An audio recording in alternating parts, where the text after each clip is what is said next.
انہیں بصرے خبر ملی کہ آئیے کام بڑا آسان ہو گیا ہے، خلیفہ قتل ہو گیا ہے، قتل ڈالتے ہیں علی کے سر، علی کی دشمنی بھی پوری ہو جائے گی، وہ تو ہوئی حکومت پہ قبضہ ہمارا ہو جائے گا۔ یہ ایک پورا گروہ لے کے، ایک لشکر لے کے بصرہ سے روانہ ہو گئے، خبر مدینے پہنچ گئے۔ مولا نے ایک مخصوص صحابہ کا لشکر ساتھ لیا، علی نے رستے میں جا کے کہا انہیں مدینے داخل ہونے سے پہلے روکے۔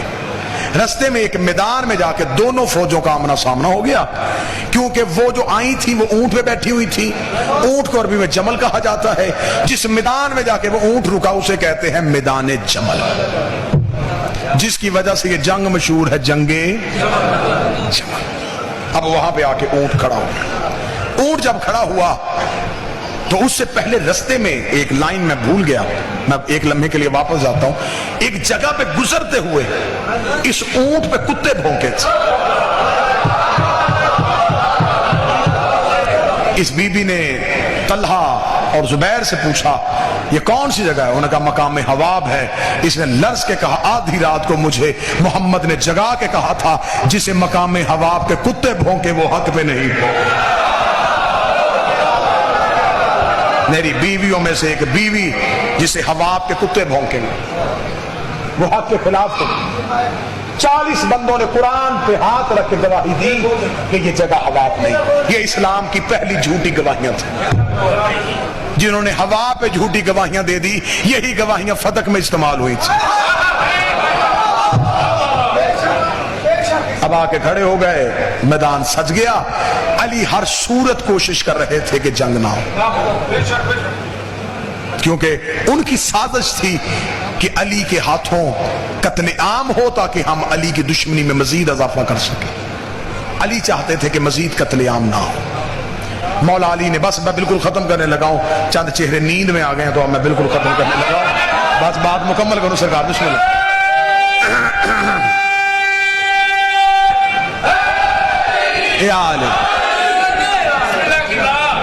مولا نے بسم اللہ سرکار، بادشاہ حسین عزت دے، مولا نے جناب حسن کو بھیجا، حسن جا کے سمجھا کے آ۔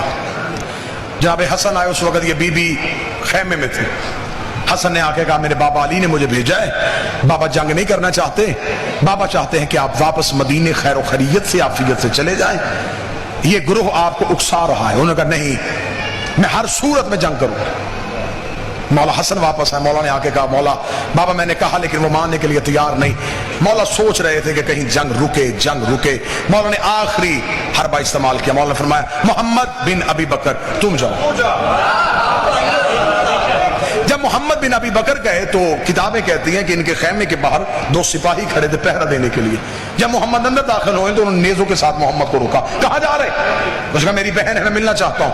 انہوں نے منع کیا ہے کہ محمد بھی آئے تو مجھ سے ملنے کی اجازت نہیں ہے۔ محمد بن ابی بکر نے دروازے سے کہا میں بھائی ہو کے ملنے آیا ہوں اور آپ نے سپاہیوں کے ذریعے مجھے روست لیا ہے۔ انہوں نے اندر بیٹھے ہوئے کہا تو میرا کوئی بھائی نہیں ہے، اگر تو میرا بھائی ہوتا تو میرے لشکر پہ ہوتا، تو علی کے لشکر پہ نہ ہوتا، جملے محمد بن ابی بکر کے نہ ہو، میں اپنی گردن کا لہو دوں۔ محمد بن ابی بکر کا کس بھائی ہونے کا فائدہ اٹھا رہی ہے؟ تیرے جیسی 1000 بہنیں ہو، میں علی کی نوکری سے قربان گیا، میں علی کی نوکری نہیں چھوڑ سکتا۔ میرے سامنے حدیث پیغمبر ہے،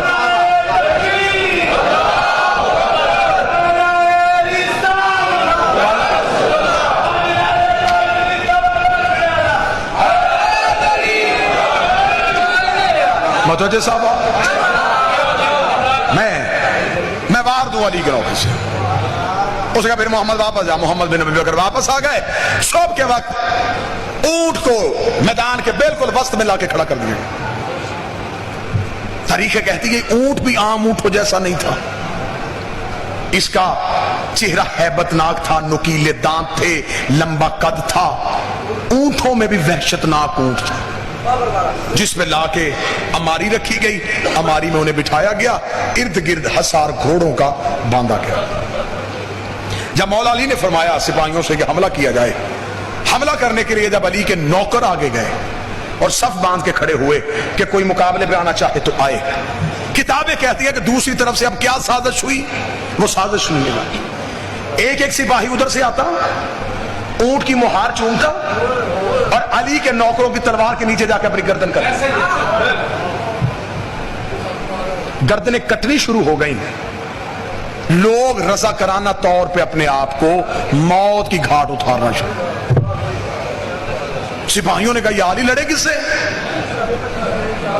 हम लड़ने के लिए तैयार होते हैं, वो सामने आके गर्दनें कर देते हैं। ऊंटों की कोई मुहार चूम रहा है, कोई ऊंट के पांव चूम रहा है।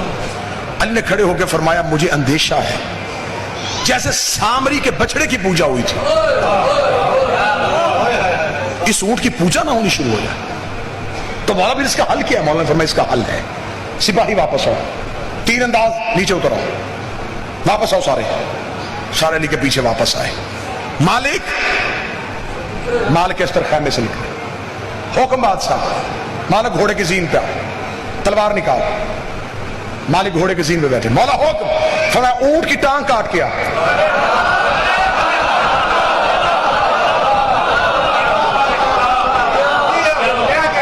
अब अली के नौकर पीछे बैठे, अली के बेटे जो हैं वो टीले पे हैं और अली देख रहे हैं। मालिक अस्तर घोड़े की जीन पे, हुक्म अली है, तलवार न्याम से निकाली, पूरी शिद्दत से मालिक दौड़ के गए, घोड़े की जीन छोड़ी, घुटनों के बल खड़े होकर मालिक ने वार किया, ऊंट की गर्दन काटी। मालिक घोड़े की पुछ पे सवार हुए, घोड़ा आगे निकल गया।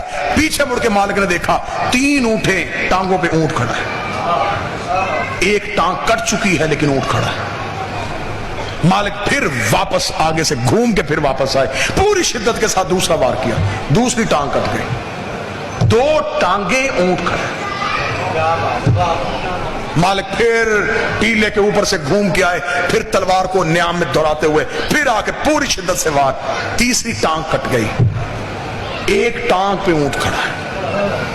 जब एक टांग पे खड़ा ऊंट देखा तो उधर वाले लश्कर में शोर मच गया, हक हमारे साथ है, अल्लाह हमारे साथ है, ये है अल्लाह की गैबी कुव्वत, ये है अल्लाह की गैबी ताकत।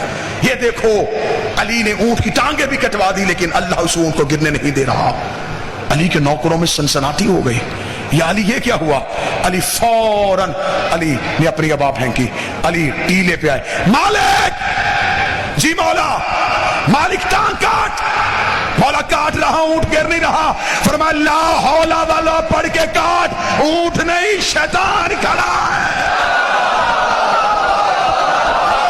मालिक ला हौला वाला पढ़ के ऊंट की अगली टांग कर किताबें कहती है मालिक ने अपने घोड़े को दौड़ाया, मालिक ने दोनों घुटने जमीन पर रखे, ला हौला वाला पढ़ के मालिक ने ऊंट की टांग काटी, टांग का कटना था, ऊंट जमीन पे गिरने लगा, हमारी जमीन पे आने लगी, लोगों के दिल धड़कने बंद हो गए। ये अली ने क्या किया है? अभी नबी की ज़ौजा की तौहीन होने लगी है, अभी हमारी ऊंट की पोस्ट से जमीन पे आई नहीं थी, ये अली की पोस्ट के पीछे से एक बिजली की तेजी से जवान पूरी ताकत के साथ घोड़ा दौड़ा के भागा।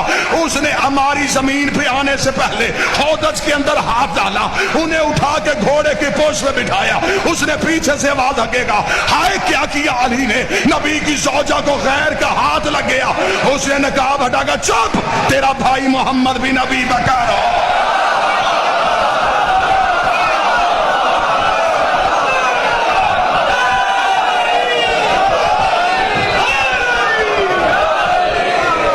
मैं गैर नहीं,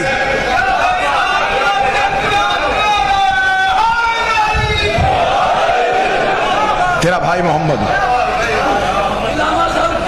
बादशाह हुसैन इज्जत दे दे जिसने 45 मिनट मेरा साथ दिया, अगली सदर भी उसी बंदे के लिए।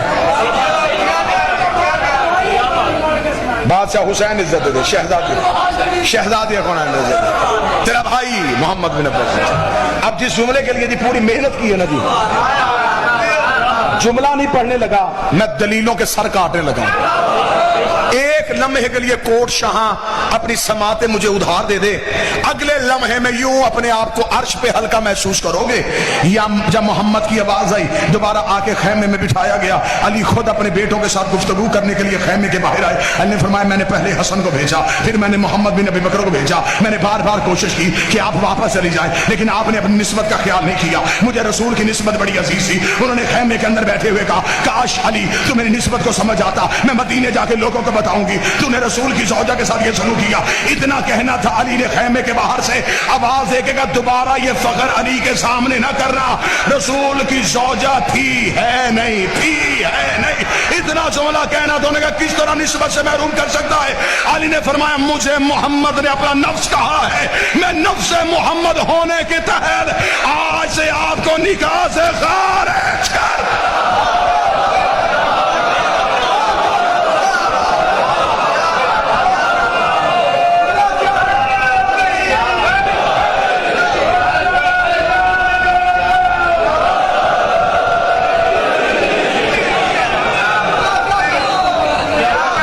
नफ्स पैगंबर, मैं हूं नफ्स अल्लाह। एक ही वक्त में अली के पास दो नफ्स थे, अल्लाह का नफ्स भी था, मोहम्मद का नफ्स भी था।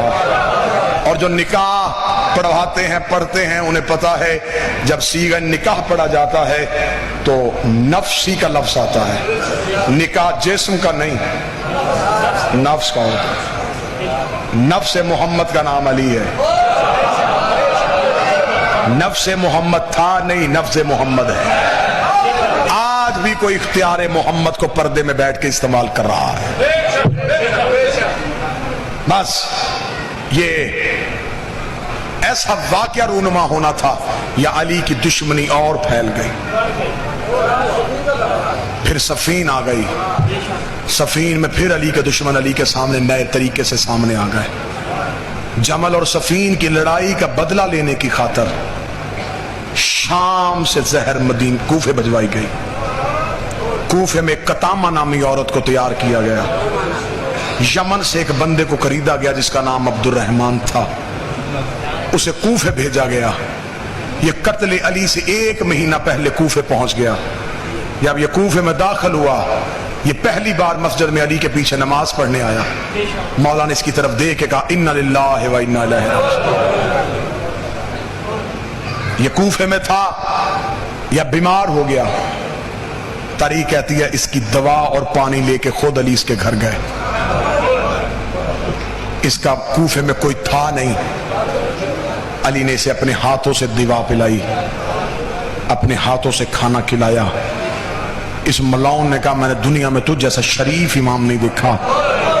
इतना जुमला कहना था या अली की दाढ़ी आंसुओं से भर गई। इसने कहा या अली आप रोए क्यों हैं? अली ने फरमाया एक तरफ मेरी इमामत की तारीफें करता है, मेरी बेटियों को यतीम करना चाहता है। इसके घर बैठ के अली ने फरमाया तू मेरा कातिल है। इसने कहा या अली मैं आपके कत्ल का इरादा नहीं रखता। अली ने फरमाया मैं जानता हूं तू मेरा कातिल है। तू किसके घर में रुका हुआ है? तूने अपनी तलवार कहां से खरीद के किस जहर में बुझाई हुई है? अगर तू कहे तो मैं अभी तुझे बताऊं कि इस वक्त वो तेरी तलवार किसके घर जहर में बुझी हुई है जो तूने वहां से 10 दिन के बाद उठानी है। उस तलवार को तूने संभालना है और 19 की सुबह तूने मेरे सर पे जरब लगानी है।